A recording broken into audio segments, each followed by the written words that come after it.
تو بچوں کا تعلق ہے، ان کے ضمن میں تو احادیث میں صراحت کے ساتھ مذکور ہے کہ وہ اگر نماز نہ پڑھیں، نماز پڑھنے کی جب عمر ہو چکی ہو تو پھر ان کو جسمانی سزا بھی دی جا سکتی ہے، انہیں مارا جا سکتا ہے۔ خواتین کے معاملے میں ترغیب و تشویق ہی کے اوپر اکتفا کرنی چاہیے۔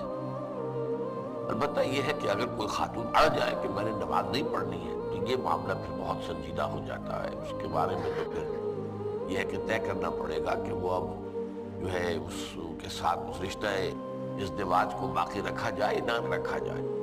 جب تک ایسی کوئی صورت نہ ہو تو ظاہر بات ہے کہ صرف تشویق اور ترغیب ہی جو ہے اسے استعمال کیا جانا چاہیے۔